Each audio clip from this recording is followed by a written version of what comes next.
The first thing his father said to me wasn't hello. He leaned back in his chair, eyes cold, and laughed softly. "So this is the girl," he said. "She looks like street garbage dressed for a favor." And in that moment, something inside me went completely quiet. The dining room smelled like expensive food and old power. Crystal glasses, heavy silverware, portraits of men who'd never had to ask permission to breathe. I sat there in a borrowed dress, hands folded, spine straight, feeling every word scrape across my skin while my boyfriend, Aaron, stared down at his plate like silence could save him. His mother didn't react. She never did. She adjusted her napkin and kept chewing. I waited for Aaron to say something. Anything. He didn't. "You know," his father continued, cutting into his steak. "We've worked very hard to build a name. We don't invite people like you into this house. Aaron has poor judgment." I felt heat rise to my ears, but my voice stayed steady. "People like me." He smiled, thin and cruel. "Girls who come from nothing. Girls who climb by holding on to men." The table went silent. I could hear the clock ticking behind me, each second heavy and deliberate. Aaron finally glanced up, eyes apologetic, weak. "Dad, maybe?" "Enough," his father snapped. "This is family business." That word family was a locked door I'd never be allowed to open. I smiled then. Polite, controlled. "Thank you for dinner?" I said. His father laughed again. "See? Knows her place." I didn't cry on the drive home. Aaron kept apologizing, reaching for my hand, telling me he'd talked to his father. That he didn't mean it, that things would change. They always say that. They never do. What Aaron didn't know, what none of them knew, was that I wasn't street garbage. I was a problem they hadn't noticed yet. I'd met Aaron 6 months earlier at a charity tech gala I was consulting for under a non-disclosure agreement. He thought I was an assistant. I let him. It was easier. People like him were kinder when they thought they were above you. I'd built things quietly. Systems. Companies that lived behind other names. I didn't inherit money. I engineered leverage, and leverage is patient. The next morning, I woke up early and canceled not his feelings, not his love, his future. I started with the smallest thread, the private acquisition his father had been bragging about for weeks. A deal so fragile it depended on silence, timing, and one offshore signature. The signature was mine. I'd structured the holding company 2 years earlier for a client who liked anonymity. When the client died, the control reverted to me. Aaron's father never bothered to check. Men like him assume power is permanent. I made one call, then another. By noon, the deal was frozen. By evening, rumors were moving through the city like smoke. Aaron called me, voice tight. "My dad's furious. Something fell apart. He thinks it's sabotage." I hummed softly. "That's terrible." "Did you do something?" he asked, half joking. I smiled into the phone. "Do I look like someone who can cancel empires?" He laughed. Relieved, foolish. The next dinner invitation came quickly. Urgent, polite, desperate. This time, his father stood when I entered.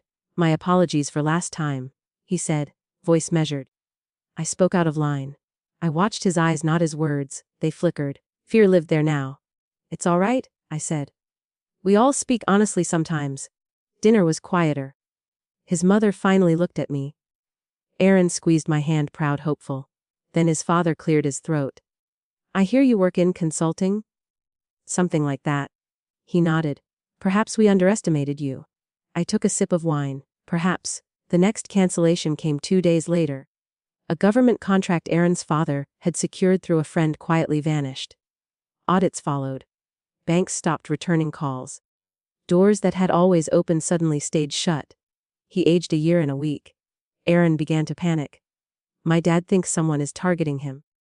"Who would do that?" I asked gently. He looked at me, searching. "You're not angry, are you, about what he said?" I touched his face. "No," I said honestly. That was the truth. Revenge isn't loud when it's done right. It's surgical, clean, controlled. The final dinner was held in silence. No jokes, no laughter. Just the weight of consequences pressing down on the table. His father's voice shook when he spoke. "I need your help." Aaron turned to me, surprised. "What?" His father swallowed. "She knows people. She understands systems. We need intervention." I set my fork down. "You called me street garbage." His face flushed. I was wrong? No, I said softly. You were honest. I stood smoothing my dress. I came from nothing. I learned to survive in places where words hurt less than hunger. You taught your son that silence is safety. I taught myself that silence is strategy. Aaron stared at me. What are you saying? I looked at him. Really looked. The man who watched me be humiliated and chose comfort over courage. I'm canceling this, I said. All of it? His father stood abruptly. You can't. I met his eyes. Already did. I walked out without raising my voice, without tears, without looking back. The next morning, Aaron's family name was trending for all the wrong reasons. Investigations, lawsuits, partners distancing themselves like rats from a sinking ship. Aaron sent message after message, apologies, confusion. Love, I didn't reply. Weeks later, I passed his father on the street outside a courthouse. Smaller now. Invisible, he recognized me. Looked away. I didn't. I kept walking, heels steady. Spine straight, carrying nothing but what I'd built myself. Street garbage doesn't destroy legacies. Women you underestimate do. I thought it would end there. That the fall of their name would be enough. That watching a man who once spoke like a god learn the language of shame would quiet whatever was still burning inside me. I was wrong. Because revenge doesn't always finish when the enemy collapses. Sometimes it waits. Sometimes it watches what grows in the wreckage. 3 months passed. I moved apartments, changed routines. Not because I was afraid, because power requires distance. I focused on my work, on rebuilding pieces I'd set aside while dismantling theirs.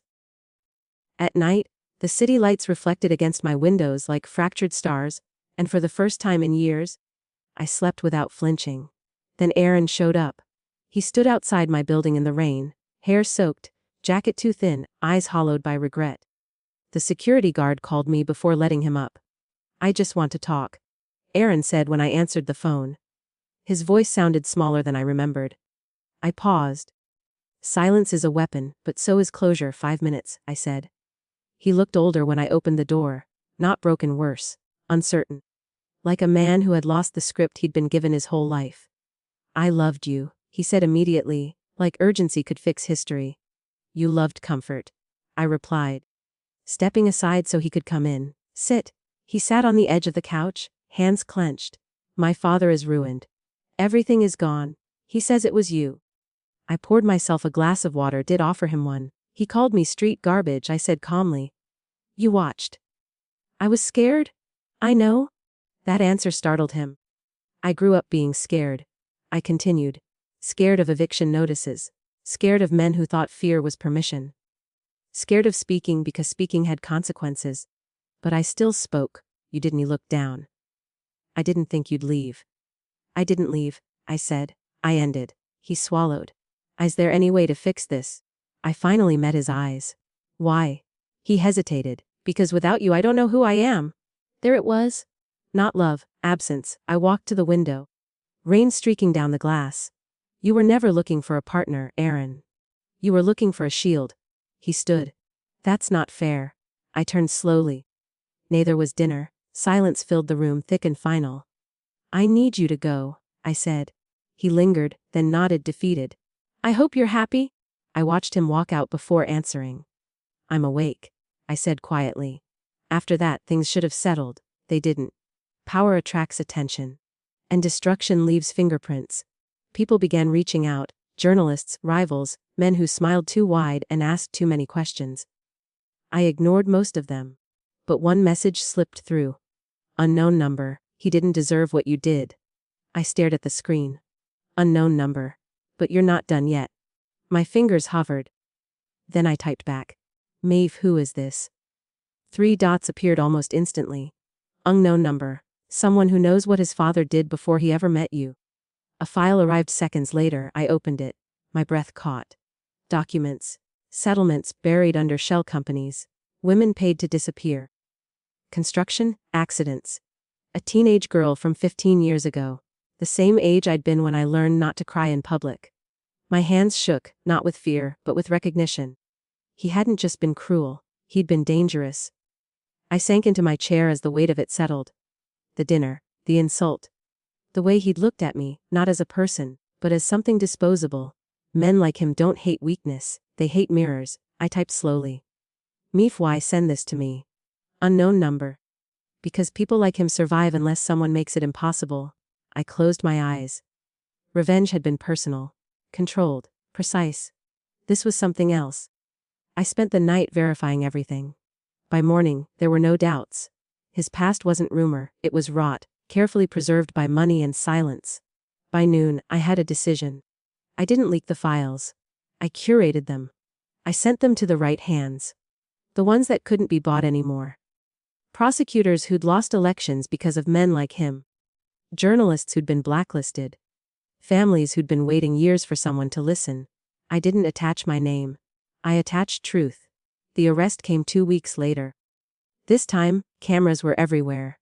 I watched it from a cafe across the street. Aaron's father was led out in handcuffs, his face pale, eyes darting like a trapped animal. The same mouth that had called me garbage trembled as he tried to speak. No one listened. Aaron stood behind the police tape, frozen. When his eyes found mine through the glass, recognition hit him like a wave. He understood. I raised my cup slightly, not in mockery. In farewell. The trial took months. Names surfaced, others fell. It was messy. Necessary. Unstoppable. I was called as a witness once. Not because I had to be, but because I chose to be. When the defense tried to paint me as vindictive, the judge shut it down. Her actions did not create these crimes, she said firmly. They revealed them. Outside the courthouse, a reporter asked me one question. Do you regret any of it? I thought of the girl in the file. Of the silence at the dinner table. Of the word garbage spoken like a verdict. No, I said. I regret waiting. That night alone in my apartment I finally cried. Not from pain. From release. Revenge didn't make me powerful. Truth did. And somewhere deep inside, the quiet part of me, the part that had gone silent at that dinner, finally spoke again. Not with anger, with certainty. I was never trash. I was the consequence. The world didn't applaud when the verdict came down. There was no music swelling, no clean fade to black. Justice, I learned, is rarely cinematic when you're standing inside it. It's fluorescent lights and tired faces and the dull thud of a gavel that sounds too small for the damage it represents. Guilty on all counts. Aaron's father didn't look at anyone when the sentence was read. Not his wife, not his son. Not the women whose names echoed briefly through the courtroom before being swallowed by procedure. His shoulders sagged as if gravity had finally decided to acknowledge him. I didn't stay to watch him leave.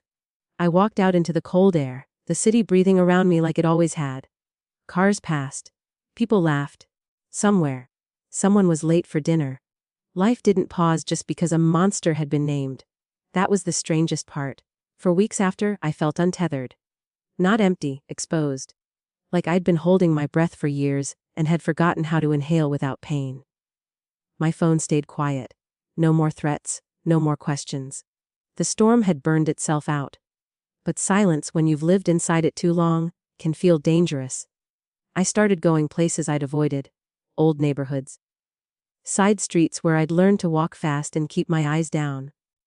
The corner store where I once counted coins twice before buying bread.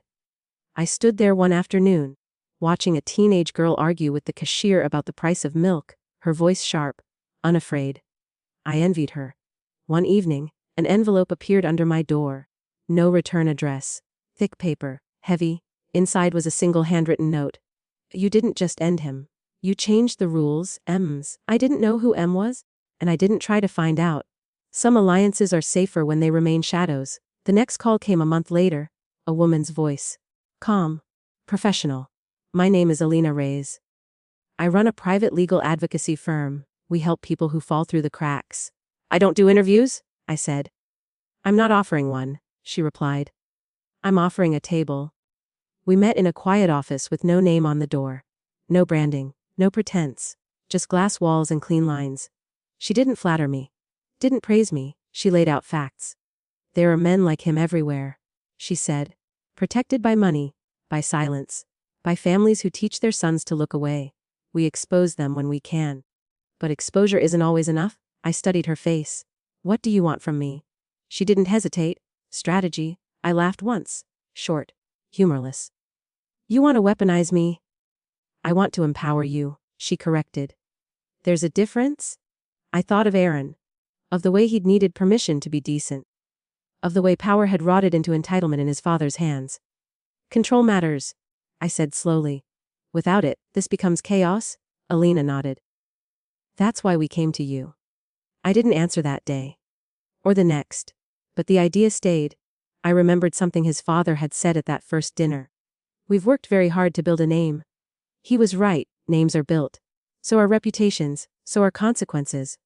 6 months later I signed on, not as a face. Not as a figurehead, but as a silent architect. I designed systems that flagged patterns, shell companies shielding abusers, settlements disguised as philanthropy, power structures built to outlast scrutiny. We didn't chase revenge, we dismantled protection. Each case was slower than the last, more careful, less personal. I never met most of the people we took down. I didn't need to. This wasn't about satisfaction anymore. It was about balance. One night, as I worked late, my phone buzzed with a message I hadn't expected. Aaron. I heard what you're doing at Reed. I hope you know I'm trying to be better. I stared at the screen for a long time, then I typed back. Trying isn't the same as choosing. 3 dots appeared, disappeared. He never replied. Years passed. I bought my own place. Not borrowed, not temporary. Mine. I filled it with light and books and silence that felt earned. Sometimes I spoke at closed-door sessions. Rooms full of women who had learned too early that dignity comes at a price. I didn't tell them to be patient. I didn't tell them to forgive. I told them to prepare. One evening, after a long hearing, I walked past a restaurant I recognized. The same kind of place as that first dinner. White tablecloths, soft lighting, men laughing too loudly. A young woman sat at one of the tables, posture stiff, hands folded too neatly. An older man leaned toward her, saying something that made her smile fade just slightly. I didn't hear the words, I didn't need to. I watched. Waited. The man laughed. The girl glanced down. Then she straightened, she said something back. The man's smile froze. I felt it then, not rage, not triumph, but something close to peace. Because revenge isn't the end of the story. It's the beginning of awareness. I kept walking. Behind me, the city hummed. Ahead of me, work remained. Quiet, uncelebrated. Necessary. I was never controlled, never owned, never disposable. I was the woman they didn't see coming, and I was done being silent. Winter came slowly, brushing the city in gray. Rain streaked the windows like tears frozen in motion, and at night, the streetlights shimmered through mist, long and lonely. I walked past the old neighborhoods, past the cafes and bookstores I'd once frequented when the world was lighter, simpler. I remembered myself then, a girl bending to survive, head down, voice soft.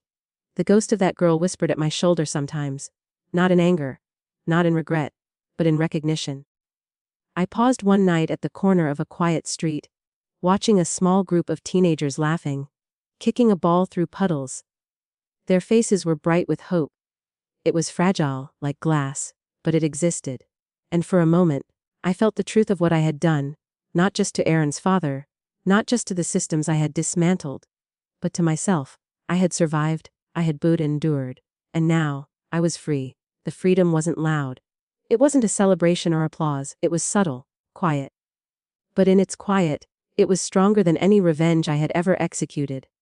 I returned home, to my apartment with its open windows and soft light, my books stacked in careful order. My work spread across screens that hummed with purpose.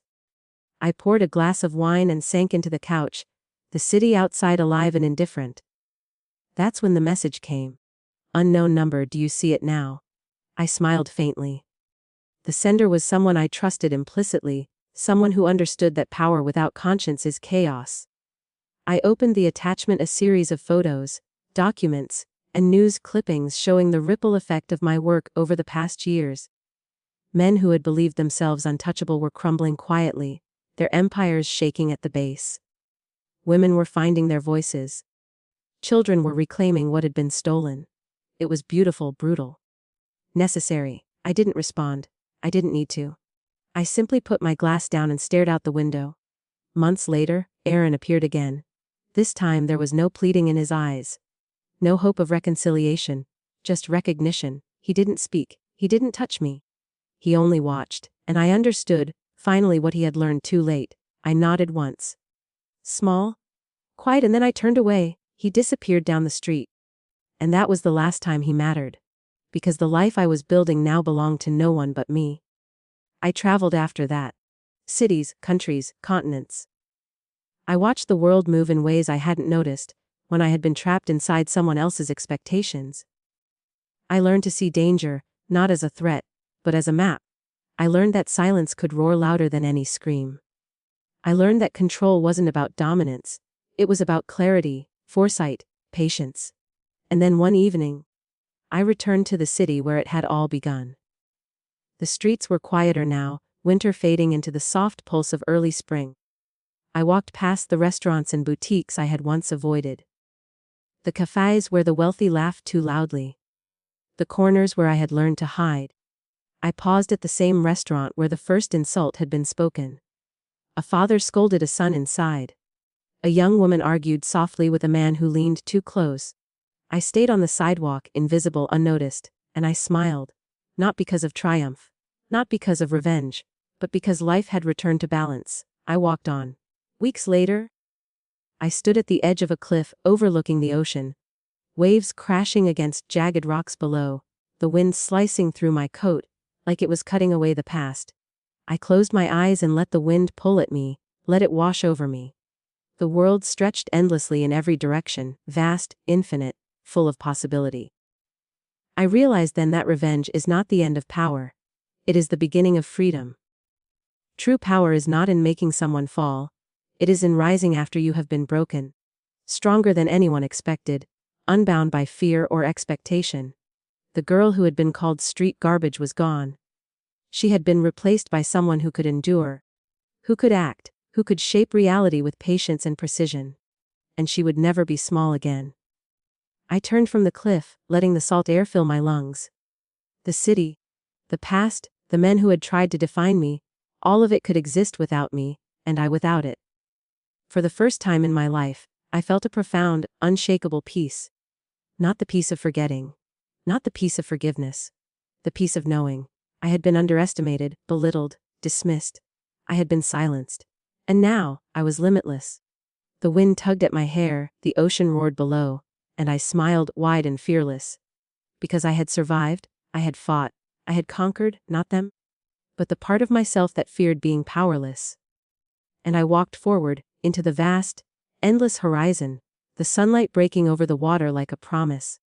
I was no longer the girl who could be dismissed, ignored, or insulted. I was the force they had never imagined.